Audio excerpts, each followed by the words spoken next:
I was waiting for the next train. There's no train tonight. Service is shut down. You shouldn't be out here. Minneapolis is locked in a polar vortex. CEO Adrian Hale leaves a gala to an empty seat and a heavier silence. In the whiteout, a shivering boy waits at a dead station. Red hands, soaked shoes. On his wrist, a misprinted code-safe band Adrian once gave to employee families. The boy whispers, "Do not call him. He says I must earn respect."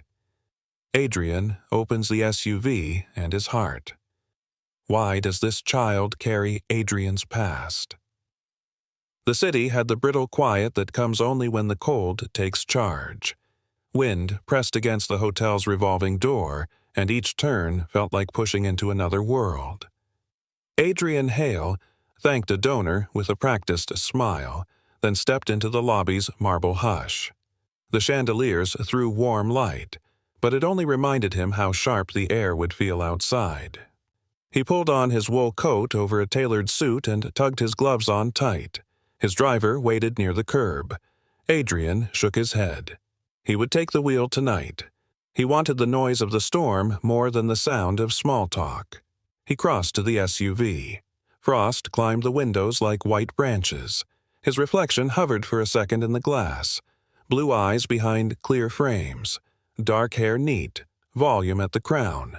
A face that knew how to hold a room, and a face that knew how to hold its breath. He opened the passenger door out of habit. The seat was empty. He shut it gently, as if not to wake a memory, then slid behind the wheel and started the engine. The dashboard came alive. A soft chime. His company's winter safety layer over the city map. Power nodes pulsing amber for rolling blackouts. Blue lines blinking along transit where service was cut. The readout said -25 wind chill. He adjusted the defroster and watched the glass clear in the widening ovals. He waited for heat and listened to the radio report school closures, furnace failures, a shelter at capacity on the east side. "Copy," he said to no one, as if he were in a command room. He pulled into the street. Snow lifted in sheets and broke apart under the headlights. The tires found purchase, then slipped, then found it again. Minneapolis and St. Paul hid their color under the storm. Buildings dimmed. Stoplights felt slow and far away. He took the river road, where the wind came clean off the water. Bridges looked like iron ribs in the white. His watch cuff flashed when he turned the wheel. He had worn that watch to the first hackathon his company hosted. Years ago, when the office smelled like takeout and coffee and the hope of being useful. On the console lay a small thing he carried without thinking, a navy silicone band from that night. The print was off-center. The name was slightly wrong. He had kept it because it reminded him how fragile beginnings are and how easily the world gets too cold for them. At the last light before the freeway, the map flared. An outage cluster moved west, block by block, like a shadow folding. He pictured space heaters going dim, stovetops going quiet, parents counting batteries, kids counting the seconds it took their breath to fog the room. He pressed the button that tied his car feed to the city layer. He did not have to do that. The team could run the checks. But driving through the storm and seeing the data lay down over the streets helped him remember what the numbers meant. He passed a bus pulled to the shoulder. The driver stood in the open door to speak to a figure on the step. Adrian slowed. The figure waved him on. He eased by, eyes checking the curb, the bench, the windbreak. A felted mitten lay in the snow by the shelter sign. He could not tell if it was new. He could not tell if it was lost today or last week. He drove, then circled the block and drove past again to be sure. The mitten was still there, no shape beside it. He took the next turn toward the light rail. The platform sat like a low ship in the storm, lights flickering. The vending kiosk rattled when the wind hit. The data layer showed a service interruption that would stack up delays and strand anyone who waited too long. He thought about the seat next to him. He thought about silence that could swallow a life if no one interrupted it. His glove found the little silicone band on the console and turned it over once, twice. The letters were not quite right, but the promise had been. Build tools that notice before harm hardens. Build routes that find people before the city forgets them. He signaled and pulled along the curb near the platform. The glass was striped with ice. For a moment, all he heard was the sound of wind moving through steel and wire. Then he killed the engine and felt the heavy quiet settle over the cabin, the kind of quiet that holds an answer if you are willing to ask the right question. The storm had no mercy that night. Snow flew sideways, a white curtain slashing against the dark as if trying to erase everything it touched. Adrian stepped from the SUV, boots sinking past the curb into slush that hid sheets of ice beneath. The cold punched through his gloves instantly. His breath hung like smoke when he turned toward the platform. A distant creak came from the vending kiosk. Then he saw it. Movement near the base. A small shape, bundled wrong for this kind of weather. He crossed the street, one hand shielding his face from the wind. The closer he got, the clearer the image became. A child. Knees drawn up, face half buried in a torn paper sack. The boy's jacket looked thin, something from a donation bin. His sneakers were soaked, the laces stiff with ice. He wasn't shaking anymore, just still, too still. Adrian crouched. "Hey," he said softly, the words nearly stolen by the wind. "You shouldn't be out here." The boy's eyelids fluttered, revealing pale eyes ringed with exhaustion. "I was waiting for the next train," he whispered. "There's no train tonight. Service is shut down." Adrian reached into his coat for a scarf and wrapped it carefully around the boy's neck. "Where's your family?" The boy hesitated, then lifted a trembling hand to his wrist. A navy silicone band clung there, cracked and worn, the letters barely visible under grime. But Adrian's heart stopped when he read them, or tried to. "Code safe," the boy murmured. "Dad gave me this when I was little." Adrian blinked through the snow. That word, his word, misspelled the same way as the first prototypes from years ago.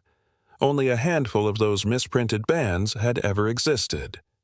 He had handed them to families who visited his first hackathon, back when the company was nothing more than caffeine, ambition, and borrowed laptops. He swallowed, kneeling lower. "What's your name, buddy?" The boy's lips parted, teeth chattering between syllables. Mason. "Okay, Mason. I'm Adrian." He forced a calm tone even as questions collided in his mind. "Let's get you warm. My car's right there." Mason shook his head weakly. "No. He said to stay here. Said the shelter's full." "Who said that?" The boy pressed the paper sack to his chest. "Roy." Adrian looked toward the road. The taillights of a rideshare vanished around the corner, red fading into white. He had seen that driver shouting moments ago. The man in the puffer jacket. So that was Roy. "He said I have to wait till I learn respect," Mason whispered, voice barely audible. Adrian's jaw tightened, anger flashing beneath his calm. "You don't need to wait here for anyone," he said firmly. He extended a hand. "Come on, you're freezing."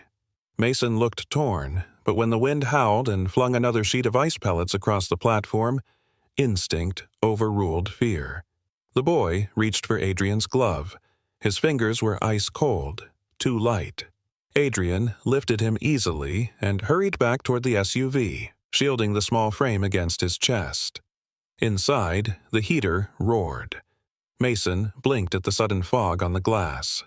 Adrian grabbed a blanket from the back seat, wrapping it around him. "Sit tight," he said. "We'll figure this out." Mason's voice cracked. "You're not gonna call him, right?" "No." Adrian met his eyes. "Not until I know who he is and what's going on." The boy nodded, tears mixing with melted snow on his cheeks. "Mom hasn't come home. He says she's working." Adrian's throat tightened. "How long has she been gone?" Mason counted on his fingers slowly. "A long time. The bus was our bed before, but I lost it." The SUV's defroster finally cleared a hole through the windshield, revealing the empty platform behind them. Adrian's reflection met his own eyes in the glass, a man who built systems to predict danger, yet somehow missed the most human kind. He turned to Mason. "You hungry?" Mason pulled a crushed candy bar from his pocket, shook his head, then whispered, "I just want it to stop snowing." Adrian didn't answer. He shifted the SUV into drive, headlights cutting through the white blur. "We're going somewhere warm," he said quietly. "You don't have to wait anymore." As they pulled away, the vending kiosk rattled again in the wind, the empty platform swallowing their tire tracks within minutes.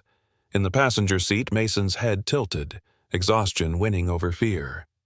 Adrian drove into the storm, the dashboard glowing faint blue. His eyes flicked once more to the boy's wristband. The misprinted code-safe logo caught the light, and with it, the sinking certainty that this child's life had somehow crossed paths with his own long before tonight. By the time they reached the underground garage of Adrian's building, Mason was asleep, his small body curled under the blanket, his wristband glinting faintly beneath the dash light. Adrian sat for a moment before waking him, watching frost form delicate lines along the windshield. He'd faced blizzards before, supply chain failures, blackouts, but none had felt as personal as this one. He tapped the console, cutting the engine. Silence filled the car except for the soft hum of the generator above. "Hey," Adrian said gently. "We're home. For now, anyway." Mason stirred, blinking at the cavernous garage. "This... your house?" "Just a place to stay warm." Adrian opened the door, snow crunching underfoot. He came around to lift Mason, who hesitated before looping his arms around Adrian's neck. The boy was lighter than he expected. Too light. They entered through the side elevator, glass walls showing nothing but swirling white.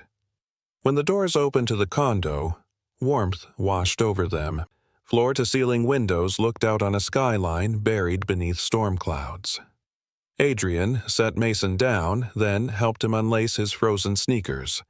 Meltwater darkened the marble. "Whoa," Mason breathed, staring at the vast living room. The flicker of gas flames, the soft hum of backup lights. "It's like a spaceship." "Sometimes it feels like one," Adrian replied, half smiling. He fetched a towel, handing it over. "Here, dry off." Mason rubbed at his hands, glancing at the panoramic view. "You live all the way up here by yourself?" "Mostly," Adrian said. He caught his reflection in the glass again, the same question mirrored back. "Too busy, I guess." Mason nodded in a way that felt older than his years. "Mom used to say busy people forget to eat dinner." Adrian looked toward the kitchen island stacked with unopened meal kits and takeout bags. She might have been right. While Mason warmed by the fire, Adrian stepped into his office alcove. One command to his home console lit up a map of the city, red outage zones, flickering heat grid alerts. He sent a message to his operations lead, Nate. "Need to trace a name. Roy, mid-30s, rideshare, operator, last seen near Central Station. Also, pull code-safe employee records circa first hackathon, check for family connections." The reply came seconds later. "Copy. You okay, boss?" Adrian glanced at the boy in the next room, wrapped in a blanket, staring at the flames. "Not sure yet." He returned to the living room carrying a tray, 2 mugs of hot chocolate, the instant kind from a box he'd never opened. "I hope you like marshmallows," he said. Mason's eyes widened. "Real ones?" "Mini ones," Adrian admitted, "but they still count." Mason smiled faintly, the first sign of comfort. He sipped slowly, holding the mug with both hands as if afraid it might vanish. "So, what do you do?" "I build systems that help cities stay safe in bad weather, things that make sure people get heat, food, power." Mason studied him, puzzled. "Then how come it's still so cold out there?" The question landed like a weight. Adrian leaned back, looking at the faint light of the storm through the glass. "Because I built things that help cities, not people. I think I forgot there's a difference." Mason looked at him for a long time, then nodded solemnly, as though he understood more than he should. Later, when the boy dozed off again on the couch, Adrian walked through the condo turning off the bright overheads. The low lamps cast the place in amber quiet. He found a spare quilt, draped it over Mason, and caught sight of a drawing the boy had made in pencil on the corner of a notepad, a train track, a small house with a missing window. He set the pad gently on the coffee table and stepped back. His phone buzzed with a message. Found records. There was a James Wilson, entry-level coder, terminated after layoffs. Address matches a building condemned last year. One dependent listed, Mason Wilson, age 8. Adrian's pulse tightened. He opened another file, an old team photo from that hackathon night. Rows of young programmers, some holding their kids on their laps. Near the back, a smiling man in a faded hoodie, a toddler on his knee, wearing a brand-new, misprinted wristband. The same one Mason wore now. Adrian closed the screen slowly, the image burning in his mind. He looked again toward the couch, where the boy slept soundly for the first time in who knew how long. Outside, the storm howled against the glass, but inside, the warmth held. The wind had softened by morning, but the world outside still looked like it had been erased. Cars were buried to their mirrors. Streetlights blinked faint through a curtain of frost. Inside, Adrian's condo glowed with low amber light from the emergency grid. The smell of cocoa lingered, faint but steady. Mason sat at the kitchen island in one of Adrian's oversized sweatshirts, his feet barely brushing the rung of the stool. He was drawing again, long loops of train tracks that led to a house with a broken window, and this time a stick figure standing beside it with messy hair. Adrian set a plate of toast down in front of him. "That is supposed to be you?" Mason nodded. "And Mom. She used to wait for me at the window when I got off the bus." Adrian leaned on the counter, his voice low. "Where's she now, Mason?" The boy's pencil stopped. He looked at his wristband, turning it once. "She was in a car. Roy said it got hit on the bridge, but he said she'd be fine." Adrian's chest tightened. He had spent years reading data about danger, traffic deaths, emergency response times, but hearing it from an 8-year-old changed the shape of the numbers entirely. "Did anyone ever tell you what really happened?"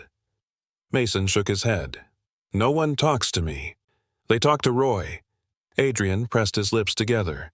"All right, that's going to change." He reached for his phone and called Elena Ortiz, a social worker who occasionally partnered with his company's outreach division. She picked up on the second ring, voice brisk and alert. "Elena, it's Adrian Hale. I need to report a child found during last night's storm.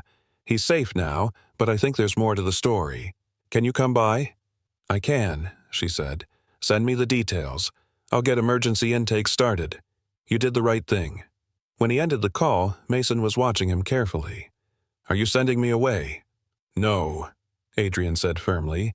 "I'm making sure no one hurts you again." Mason studied his face for a long second before nodding. "Okay. You talk like my dad did." The words caught him off guard. "You remember him?" "A little. He worked with computers, too. He made a thing that made lights go on and off from his phone, but then he stopped coming home. Mom said he was trying to find a better job." Adrian's throat went dry. "Do you know his name?" "James," Mason said without hesitation. "James Wilson." The confirmation hit like a pulse of electricity. The man from the photo. The employee he had laid off during the first funding drought of CodeSafe, when he'd convinced himself the decision had been about efficiency, not lives. He turned away for a moment, his hand tightening on the edge of the counter. Mason's father had once believed in his mission, enough to bring his family to a hackathon after hours. Adrian had promised the crowd that night that CodeSafe would keep every family secure through any storm. And yet, here was that same family, splintered, lost, forgotten under the weight of its founder's own success. "Adrian?" Mason's small voice pulled him back. "Yeah," he said quickly. "Sorry, just thinking." The boy frowned slightly. "You look sad." He forced a faint smile. "Sometimes adults get sad when they remember things they should have done differently. Mom used to say it's okay to fix things late, as long as you still fix them." Adrian turned to face him. "She sounds like a smart woman." Mason smiled faintly and took another bite of toast. When Elena arrived an hour later, The storm had eased into quiet flurries. She was a tall woman in a quilted parka, her brown hair tucked beneath a wool cap. Her eyes softened when she saw Mason, but her tone stayed professional. "Hey, kiddo, I'm Elena. Adrian told me you've had a rough few days." Mason nodded cautiously. She crouched to his level. "Can I ask you some questions, just to help make sure you're safe?" He looked at Adrian, who gave a slow nod. "It's okay." Over the next half hour, Mason answered as best he could. Roy's full name, the bus stop where they used to sleep, the shelter worker who'd turned them away. Elena took careful notes, her brow tightening with every new piece. When Mason stepped away to wash his hands, she turned to Adrian. "His mother died 6 weeks ago. Car accident on the bridge, just like he said. Roy is not listed as next of kin. There are prior complaints in another county, neglect, physical abuse, no formal guardianship. This boy's been in limbo." Adrian exhaled slowly. "What happens now?" "I'll file for emergency protective placement," she said. "Given the conditions, I can request temporary custody through the court. It helps that he's with a verified community partner." "Meaning you," he said. "Meaning your company," Elena corrected gently. "But for now, yes, you. He can stay here until the hearing. I'll process the paperwork today." Adrian looked through the glass wall toward Mason, who was tracing his wristband in slow circles. "He'll stay here," he said quietly. "Whatever it takes." When the front door closed behind her, he felt the weight of that promise settle in.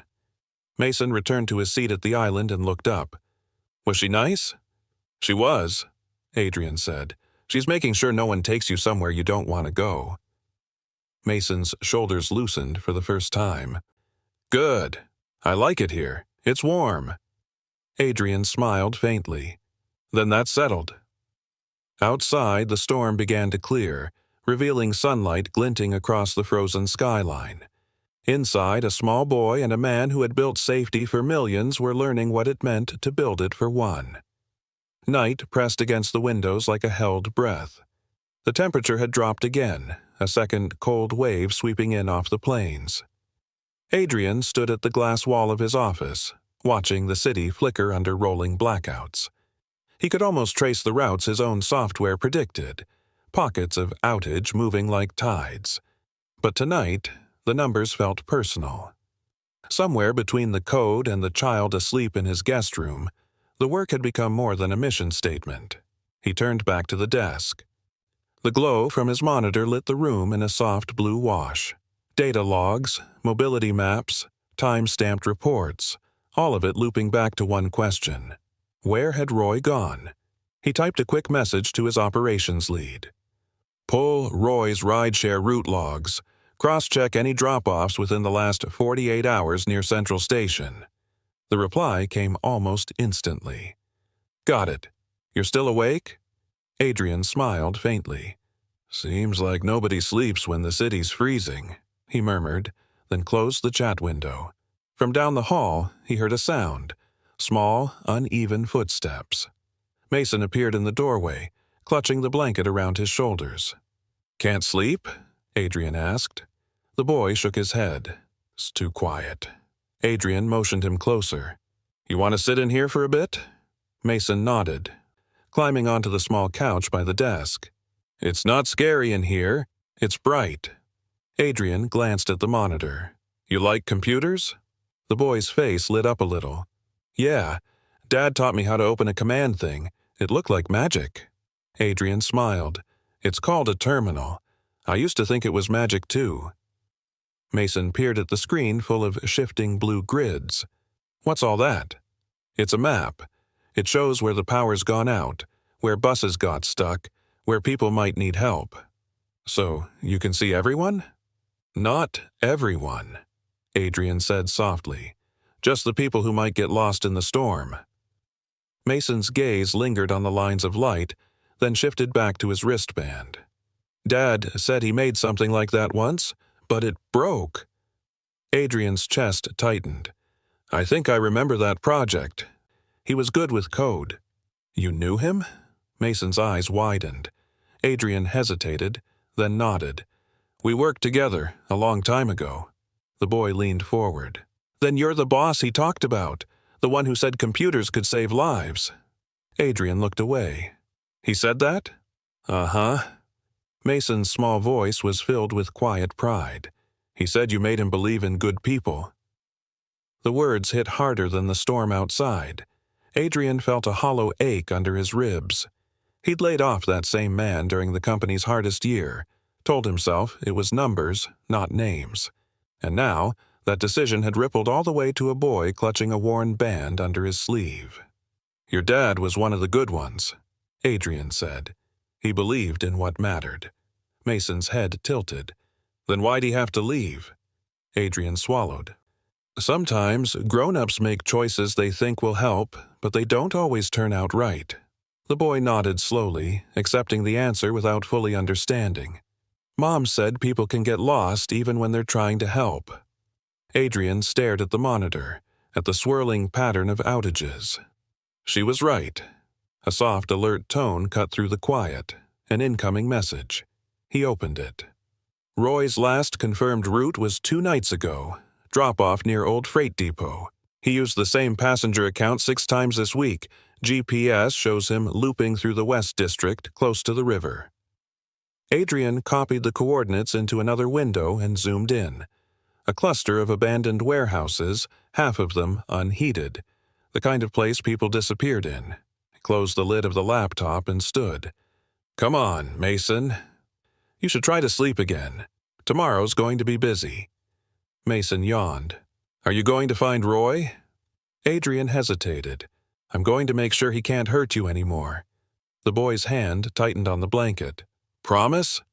Adrian knelt, eye level with him. I promise. Mason searched his face for a long second, then nodded and shuffled back toward the hallway. Good night, he whispered. Good night, Mason. When the door clicked shut, Adrian let the silence settle again. Outside, snow swirled under the floodlights of the city. He stood there for a long time, the reflection of his own face blurred against the glass. The word, code safe, faint on the band in his hand. He'd built a company to predict danger, but tonight he was learning what it meant to protect. Morning came dim and blue. The city was half buried, wind still whispering through frozen alleys, but the first hint of sunlight bled across the skyline. In the guest room, Mason stirred beneath the navy quilt, his breath slow and steady. Adrian stood in the doorway with a quiet relief that surprised him, like watching a system reboot after being shut down too long. He brewed coffee and called Elena. She answered before the second ring. I'm here, she said. You got my report? Just read it, Adrian replied. His voice was low, steady. The mother's death, the neglect reports, Roy's background. It's worse than I thought. Judge's emergency order should be signed by noon, Elena said. He's legally under your protection until then. I'll stop by with paperwork. Good, I'll make sure Mason's ready. When he hung up, Mason padded into the kitchen. Hair a messy halo, wearing a too-big sweater Adrian had found for him. He rubbed his eyes. It smells like coffee. Mom used to drink that when she had to think. Adrian smiled faintly. Then I must be thinking. He poured the boy warm milk instead and slid a plate of pancakes across the island. Eat up, partner. We've got someone coming to visit. Mason's fork paused mid-air. Am I in trouble? No, just someone who wants to help make sure you're okay. He nodded slowly, cautious but trusting. Okay. They ate mostly in silence, just the scrape of cutlery and the hum of the generator. Outside, the storm still dragged thin sheets of snow across the skyline. The world felt quieter, smaller. After breakfast, Adrian's phone pinged. A secure message from his operations lead. Ran background on Roy.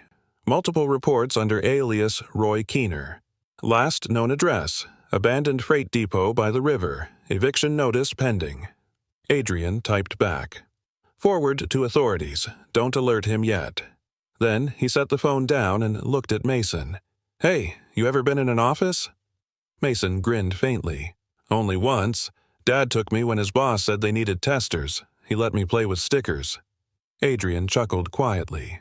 That sounds about right. How about I show you what we build now? They spent the next hour in Adrian's study. He pulled up Northgrid, his company's new prototype system, a live interface mapping heating loss, bus delays, and shelter availability. Mason sat cross-legged on the chair beside him, fascinated. See that blue line? Adrian pointed to a glowing trace running through downtown. That's a sensor feed. It helps us predict where people might get stranded. Mason leaned closer. So, like a superhero map? Adrian smiled. Something like that. He clicked a few keys, isolating temperature anomalies. Right here. It's -40 on the Riverwalk. Nobody should be out there. Mason frowned. But Roy was. Adrian hesitated, then nodded slowly. Yeah, maybe he still is. The boy bit his lip. What if he's cold, too? It wasn't pity, just simple empathy, raw and unfiltered. The question startled Adrian, slicing through his anger. He'd spent all night tracing Roy's path like a threat, but Mason had just reminded him of something else. Even monsters can freeze. I'll make sure someone finds him, Adrian said quietly. A buzz at the door broke the moment. Elena stepped in, shaking off snow. Her face was brisk, professional, but her eyes softened when she saw Mason waving shyly from behind the desk. Morning, Mason, she said. How'd you sleep? Better, he replied. He let me pick which blanket I wanted. Elena smiled. Good choice. She set her briefcase down. The judge approved it. You're officially under Adrian's temporary guardianship. Roy's contact is restricted. We'll start the longer process soon. Mason blinked. So, I can stay? For now, yes, she said warmly. You're safe. The words hit Adrian harder than expected. He looked away, pretending to study the paperwork, but the truth settled deep. Safe. Something his systems had promised cities, yet meant more spoken to one small boy than 1,000 contracts ever could. When Elena left, she paused at the door. He trusts you, she said quietly. Don't underestimate what that means. Adrian nodded. I won't. After she was gone, Mason came up beside him, clutching his wristband. She said I can stay. She did. The boy smiled faintly. Then I guess this place is mine too. Adrian ruffled his hair gently.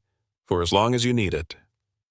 That evening, as the wind picked up again, Adrian watched Mason set up his drawings on the refrigerator.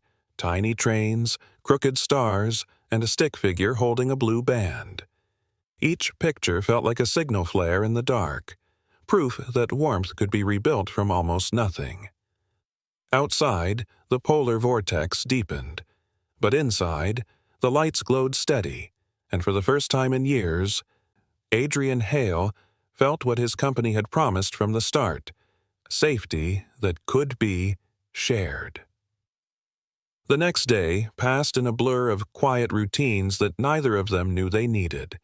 The storm still battered Minneapolis, though by afternoon the city had grown used to it, the distant hum of snowplows, the hollow sound of wind sweeping across glass towers. Inside the condo, heat hummed softly. Mason's laughter, small, tentative, filled corners that hadn't heard another voice in years.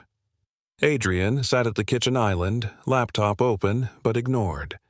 Across from him, Mason was assembling a miniature snow fort out of sugar cubes, each piece stacked with care. It's going to have walls thick enough to stop the wind, he said. That's good engineering, Adrian said, smiling. What happens when it melts? Then we build it again. Adrian leaned back. You think everything can be rebuilt? Mason looked up, head tilted. Mom said people can. The words hit him deep. He'd built companies, code, entire infrastructures, but rebuilding himself had never been part of the plan. The elevator chimed softly. Adrian rose as Nate, his operations lead, stepped into the entryway, shaking snow from his jacket. Boss, Nate said, voice low. Got what you asked for. Adrian met him halfway, motioning him toward the office. Mason, stay here a sec, okay? The boy nodded, content with his sugar fort. Once the door closed, Nate handed over a tablet. We tracked Roy's activity. He used a temp ID for rideshare work. Multiple reports of erratic behavior, unpaid fares, maybe sleeping in his car. We've got a partial license plate match near the old depot. Adrian scrolled through the data, blurred images, route logs, timestamps. Any confirmed sightings since last night? None, Nate said, but local units will sweep the area tonight. Adrian rubbed his temple. Keep eyes on it quietly. The boy doesn't need headlines. Nate hesitated. You're doing a lot here, Adrian. You sure you're ready for what comes with it? Adrian's voice stayed calm. I've spent a decade trying to make the world safer with algorithms. Maybe it's time I try with my own hands. Nate nodded, understanding, then left him to the quiet hum of the screens. When Adrian stepped back into the living room, Mason had drawn a new picture beside his sugar fort. 2 stick figures standing under falling snow, one tall, one small, both wearing wristbands. That's us, Mason said proudly. You and me. Adrian's throat tightened. You gave me hair, he said, half laughing. Mason grinned. Yeah, you look less like a boss that way. Later, as dusk fell, they built dinner together. Mason insisted on helping, stirring pancake batter with exaggerated seriousness. Dad said pancakes work for any time of day, he declared. Your dad was a wise man, Adrian said softly. The boy stopped stirring. You really knew him, huh? Adrian hesitated, then nodded. Yes, he worked for me once. He was kind and smart, and he believed in helping people. He didn't deserve the bad luck that found him. Mason's gaze softened. Mom said he tried really hard, even when he was sad. He did, Adrian said. His voice caught slightly. He made a difference. They ate by the window, city lights flickering faint beyond the frost. It felt almost like family, a fragile thing born of circumstance yet real enough to warm the room. Afterward, Adrian tucked Mason into bed. The boy hesitated before pulling the blanket up. Are you going to leave, like other grown-ups do? Adrian shook his head. Not tonight. Not tomorrow. You're safe here. Mason looked at his wristband, then at Adrian. Can I tell you something? Of course. When Mom got sick, she said to keep this band safe. She said one day someone would see it and know what to do. Adrian felt something twist inside him. He reached into his pocket and pulled out his own band. The same navy silicone, same crooked lettering. Your mom was right, he said quietly. I saw it, and I knew. Mason blinked. You kept one too? I did, Adrian said. It was from the same night your dad got his. The night he helped me believe that good code only matters if it helps real people. Mason studied both bands for a long time, then smiled sleepily. Maybe they were meant to find each other again. Maybe they were, Adrian said, brushing the boy's hair back. Get some rest, Mason. As the child drifted off, Adrian stood in the doorway, the faint hum of the generator filling the silence. For years, he'd measured success by systems that never failed. Tonight, success looked like a boy sleeping safely in the room down the hall. He returned to the office, dimmed the lights, and stared at the glowing map of the city. Each flicker of restored power, each lit street, each name on the outreach list felt different now. It wasn't abstract data. It was Mason's world, multiplied 1,000 times. And in that moment, Adrian made a quiet decision. Tomorrow, he wouldn't just oversee another tech rollout. He would start something else, something that turned safety into home. Snow hammered the glass again that night, a reminder that the storm hadn't passed, only gathered new strength. Adrian stood by the window in his office, looking down at the city's faint lights struggling against the cold. The code on his screen pulsed in shades of blue, but his focus was elsewhere, on the small bedroom down the hall, where Mason slept curled under the navy quilt. He had promised the boy safety. Now he had to make it real. The next morning, Adrian woke early, shaving in the half-light of dawn. His reflection looked tired but steadier. When he came out, Mason was sitting on the sofa, hair wild, building something from spare circuit parts Adrian kept in a drawer. "Morning, engineer," Adrian said, smiling. Mason held up a tiny mess of wires and LEDs. "It's supposed to blink when it's warm enough to go outside." Adrian laughed softly. "That's actually brilliant." "You can have it," Mason said proudly. "So you know when it's safe." Adrian took the little invention carefully, feeling the fragility of its solder joints. "Thank you, Mason. I'll keep it close." At 9, Elena returned, her coat dusted with frost. "I have updates," she said, stepping inside. "Roy's been located. He's alive, but he's in custody now. They found him near the freight depot, partially frostbitten, ranting about losing his boy. He won't be allowed contact until further review." Mason froze by the couch, eyes wide. "He's not coming here, right?" Elena shook her head gently. "No, sweetheart, he's not." The boy exhaled shakily, clutching his wristband. Adrian knelt beside him. "You're safe. I meant what I said." Mason nodded, but his voice trembled. "What if they make me leave?" "They won't," Adrian said. "Not unless you want to." Later, after Elena left, Adrian found himself pacing the office. The relief of Roy's capture was short-lived, replaced by a heavy self-interrogation. Why had he cared this much, this fast? Why had the quiet space in his life turned into something that demanded responsibility, warmth, courage? He looked again at the 2 wristbands on his desk, his and Mason's, side by side like bookends of the same unfinished story. For years, he'd built software to map safety. Now he realized safety wasn't a place or a number. It was a promise.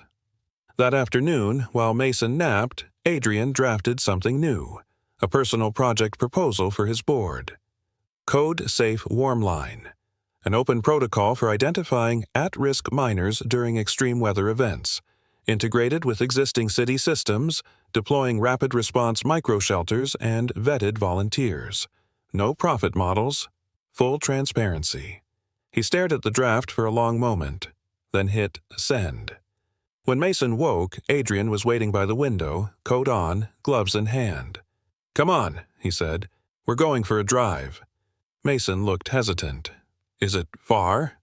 "Not far," Adrian said gently. "Just somewhere I need to see."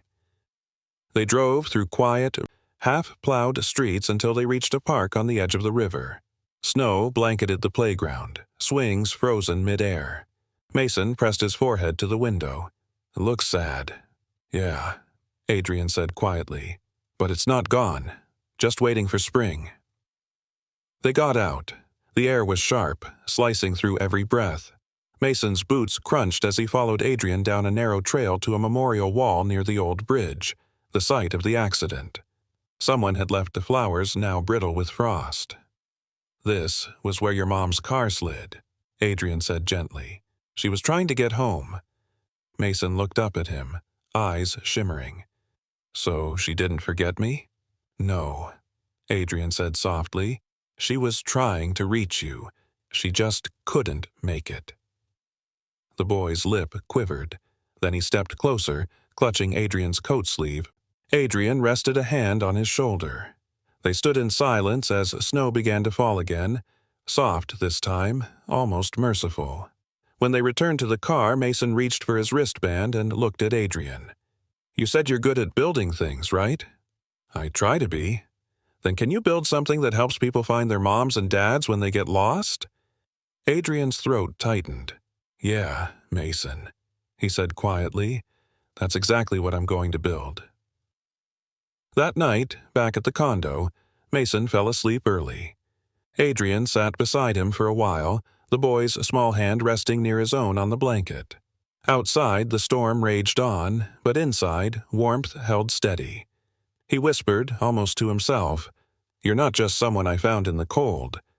You're my reason to keep it from coming back." The generator hummed softly.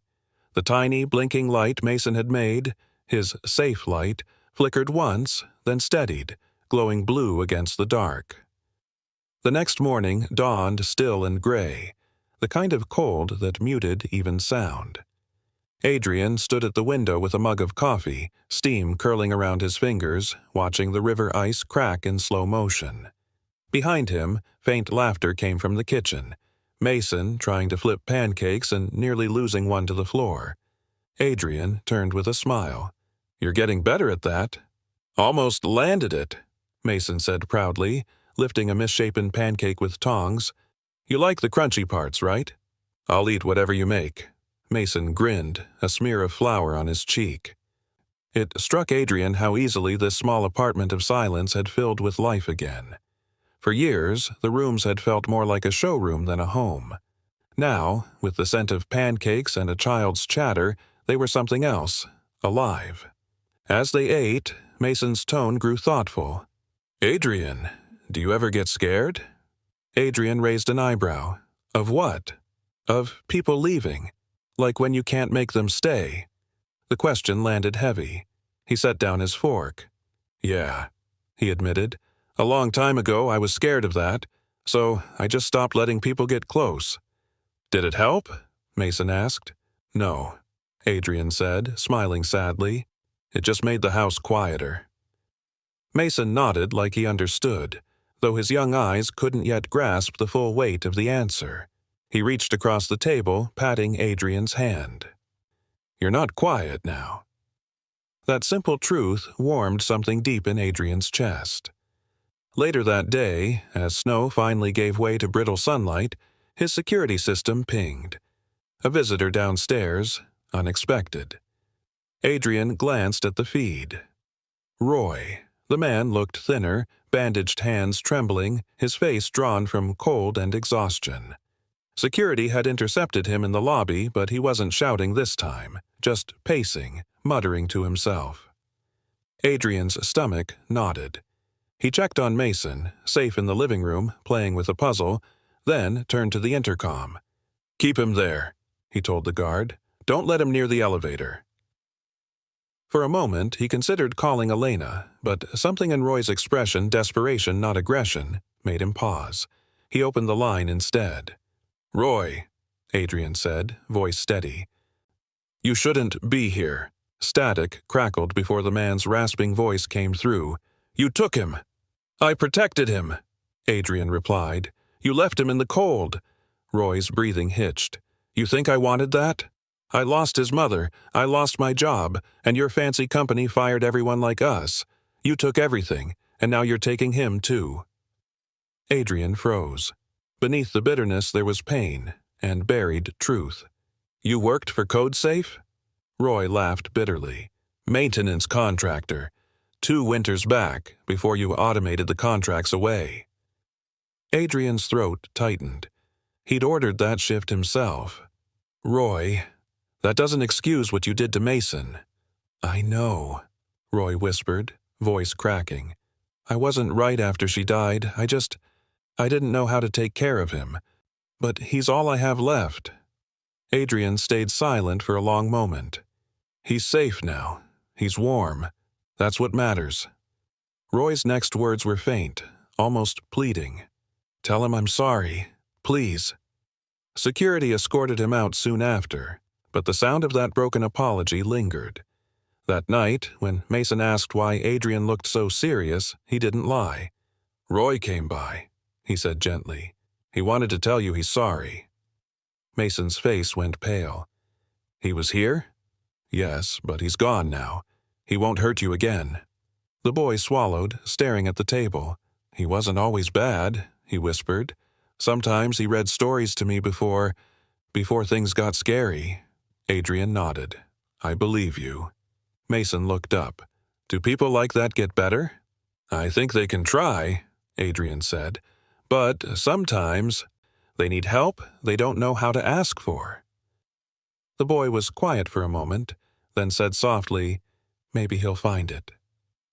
When Mason went to bed, Adrian lingered at his desk, the 2 wristbands side by side again. He ran his thumb over the faded letters, thinking of James Wilson, of Roy Keener, of himself, all men shaped by the same cold city in different ways. He picked up his phone and called Elena. "We need to get Roy into treatment," he said. "I'll cover the cost." "You're sure?" she asked. "Yes," Adrian said. "If I believe in fixing what's broken, that has to start with people." He hung up, exhaling.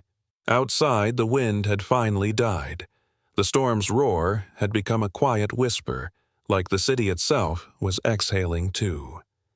Adrian walked to Mason's room and stood in the doorway. The boy slept peacefully, one hand clutching the old wristband, the other resting on the new one Adrian had given him. For the first time in years, Adrian felt something close to peace. He whispered into the stillness, "You're safe now, Mason, and so am I." The following days brought a fragile calm. The sky cleared, revealing a sun so bright it seemed to mock the cold. Minneapolis shimmered under its layer of ice, glittering and brittle. Inside the condo, the hum of the generator gave way to the normal rhythm of the city returning to life. Sirens in the distance, snowplows scraping asphalt, children's voices faint through cracked windows somewhere below. Mason adjusted faster than Adrian expected. The boy's laughter returned first, then curiosity. He'd wander through the apartment, exploring with wide eyes, occasionally pausing to ask about some strange device or framed photo. Each question cut through the silence that had once defined Adrian's world. "Who are these people?" Mason asked one morning, pointing at a picture on the bookshelf, a photo from CodeSafe's early days. Adrian stood behind a group of young engineers, all grinning, their excitement still unjaded by success. "Old friends," Adrian said. "We built something together before the world got complicated. Do you still talk to them?"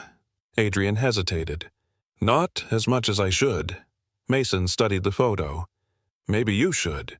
You look happy in that one." The words hit softly but deep. "Maybe you're right," Adrian said with a smile. They spent that morning soldering parts for Mason's safe light.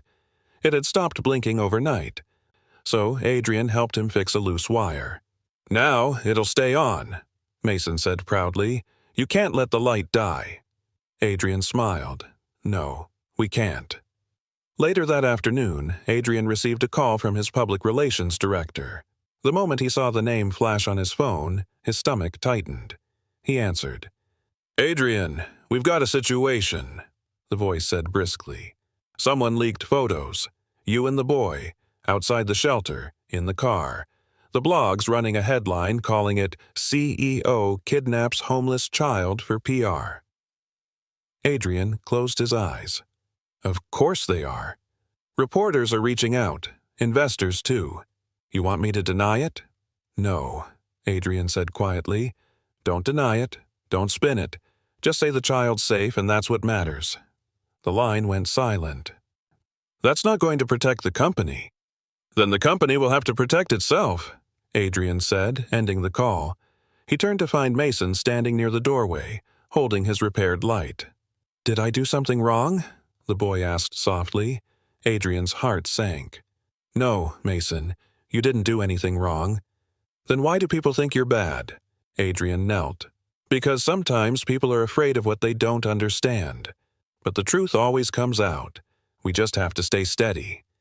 Mason nodded slowly. "Mom said when the world shouts, you just hold still until it's quiet again." Adrian smiled faintly. "Your mom sounds like she knew everything." "She kind of did," Mason said with a small grin. By evening, the condo felt smaller. Adrian's phone buzzed nonstop. Messages from partners, journalists, board members. He silenced it and joined Mason at the kitchen counter. They made popcorn on the stove, the kernels popping loud in the quiet. "You ever see a star explode?" Mason asked between bites. "Not in person," Adrian said. "Me neither, but I think it's like this popcorn. Loud and messy, but then it's gone, and the dark gets bright again." Adrian blinked, a quiet laugh slipping out. "You might be the best scientist I've ever met." Mason grinned, pleased. "I learned from you." That night, while Mason slept, Adrian joined a late emergency board call. Dozens of faces flickered across the screen, their tones sharp. "Adrian, this is a PR disaster, one executive said. You can't keep that boy in your home. The optics are impossible. He listened silently, fingers steepled. Another voice cut in. We're asking you to step back until this resolves. Let the state handle it. Issue a statement about empathy, not guardianship. When the noise subsided, Adrian spoke quietly. If our investors can't stand by human decency, they're not partners. If our platform can't withstand compassion, then it's not technology worth scaling. The screen fell silent. A few faces looked down. Others disconnected one by one. He closed the laptop, exhaled, and rubbed his eyes. For the first time in a long while, he wasn't thinking like a CEO. He was thinking like someone who had something, someone worth standing for. In the next room, Mason stirred in his sleep, murmuring softly. Adrian went to check on him. The boy's light blinked steady on the nightstand, painting the walls with soft blue. Adrian sat at the edge of the bed, brushing a strand of hair from Mason's forehead. You didn't do anything wrong, he whispered again. You just reminded me what right looks like. Outside, the city lights blinked weakly through the frost, like distant stars struggling to stay alive. Adrian watched them and thought of every cold night his algorithms had mapped, every life that might have gone unseen. This time, he decided, they wouldn't. Morning arrived, wrapped in silence. The kind of silence that follows a storm when everything is waiting to thaw. The world outside Adrian's windows looked like it had been sculpted from glass. Even sound felt softer, as if afraid to disturb the fragile peace. Mason woke early, patting down the hall in his socks. You didn't sleep again, he said, catching Adrian at the table with a cup of coffee gone cold. Adrian smiled faintly. You're getting good at noticing things. That's because you stare at the same spot when you think, Mason said, pointing. Right there, where the snow stops on the window. Adrian laughed quietly. You've got me figured out. They shared breakfast, simple toast and cocoa. Mason talked about building a super sensor that could warn people before the heat in their homes ran out. Adrian listened, letting the boy's imagination fill the space that doubt had left behind. When his phone buzzed again, he almost ignored it, until he saw the sender, Nate. Boards meeting without you, blogs story trending, investors want clarity. Should I freeze communications? Adrian typed back slowly. No, let them talk. I'll answer in my own way. He put the phone down and turned to Mason. Want to help me with something? The boy's face lit up. Like an experiment? Something like that, Adrian said, smiling. By noon, he was standing in front of a small media camera in his office. No press crew, no polished lighting. Just him, the city's pale skyline behind him, and the blue wristband glinting faintly on his arm. Most of you know me as the founder of CodeSafe, he began. You've seen the headlines, the speculation. I won't deny any of it. Last week, I brought a boy into my home, a boy found alone in a storm, wearing a wristband from my company's earliest days. He paused, steady. He didn't need a statement. He needed safety. And if that costs us investors, partnerships, or good press, so be it. Because no business deserves to survive if it can't survive decency. He ended the recording there and uploaded it with a single caption. We're here to keep people warm. That includes him. Then, he shut his phone off completely. When he turned, Mason was standing in the doorway, holding his repaired light. You looked brave, the boy said. Adrian smiled. I just told the truth. Mom said brave people don't always fight. Sometimes they just don't hide. That's exactly right. They spent the rest of the afternoon building what Mason called mission control. Using cardboard boxes, leftover sensors, and Adrian's tablet, they made a pretend headquarters for rescuing people from the cold. We can call it Warmline, Mason declared. Because it makes people warm, and it's like a line that connects everyone. Adrian froze. The name hit him like sunlight through cloud. Warmline. Simple. Human. Exactly what he'd been trying to define through pages of proposals. I think that's perfect, he said softly. Really? Mason's eyes widened. You'll use it?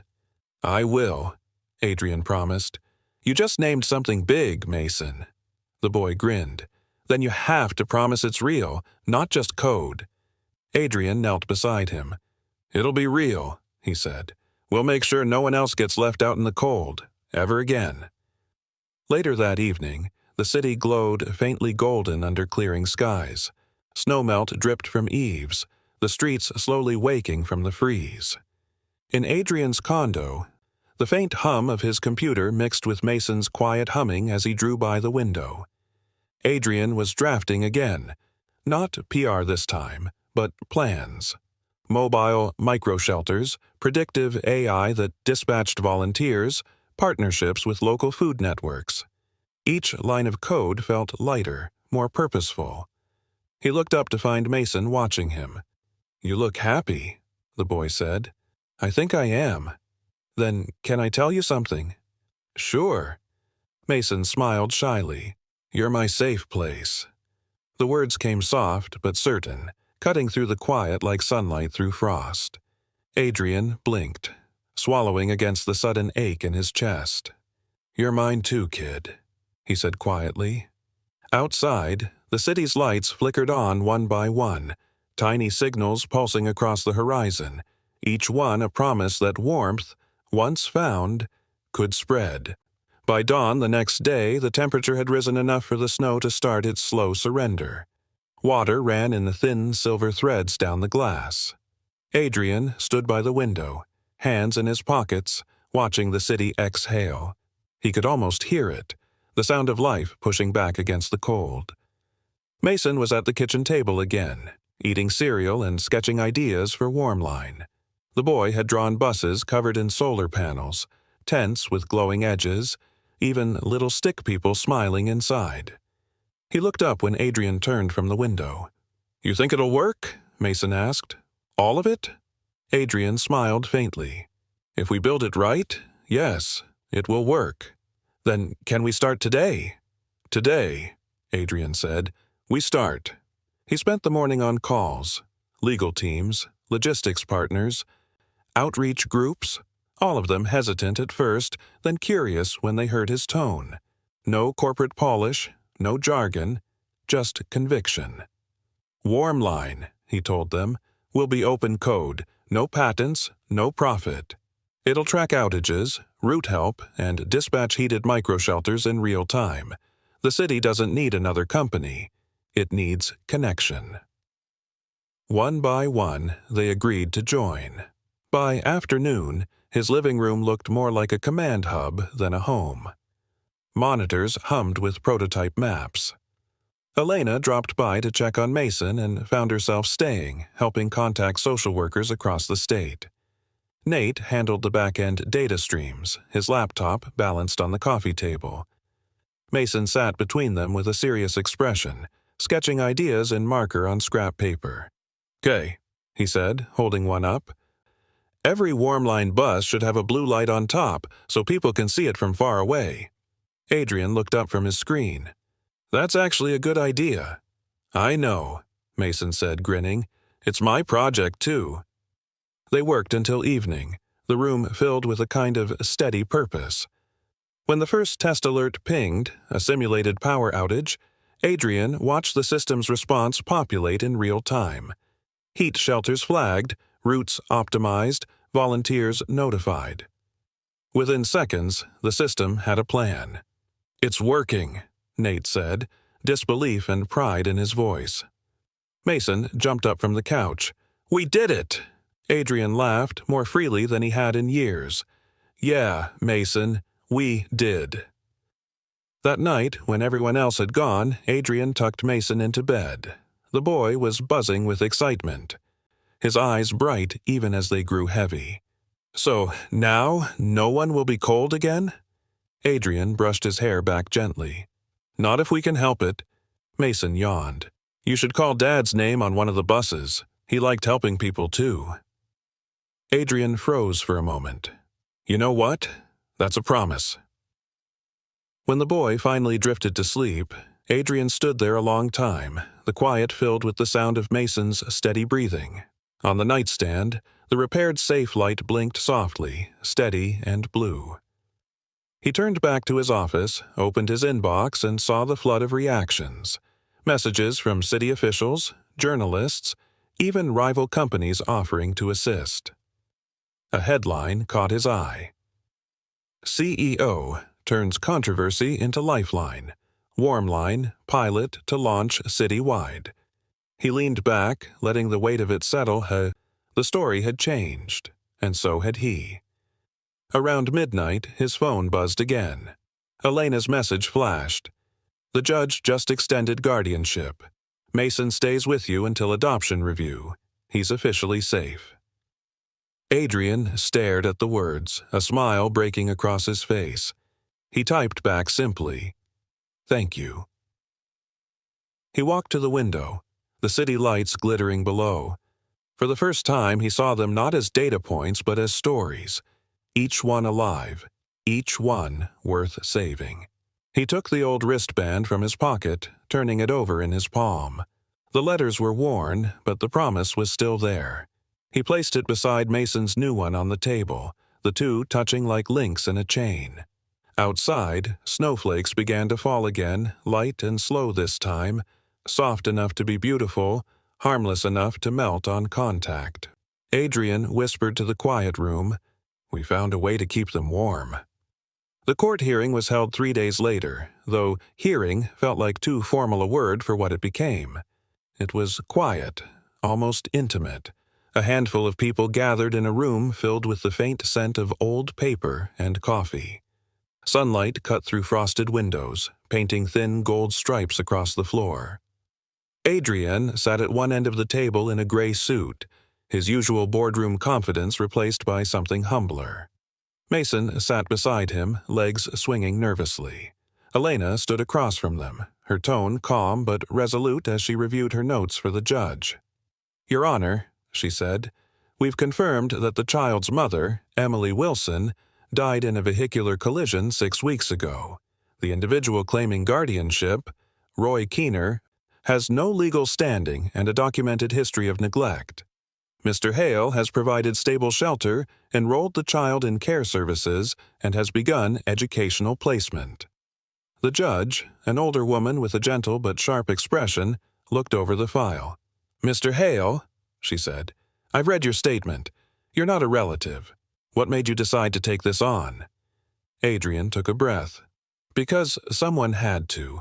Because I found him freezing outside a train platform wearing a wristband my company made years ago, something we once gave to families like his. It reminded me of what I'd forgotten, that safety isn't numbers or metrics. It's responsibility." The room went still. The judge nodded slowly. "And you're aware of the scrutiny your actions have received?" "Yes," Adrian said. "But I'd rather be criticized for caring than applauded for indifference." A faint smile tugged at the judge's lips. "That's an uncommon answer, Mr. Hale." She turned toward Mason. "Young man, how do you feel about living with Mr. Hale?" Mason hesitated, then straightened in his chair.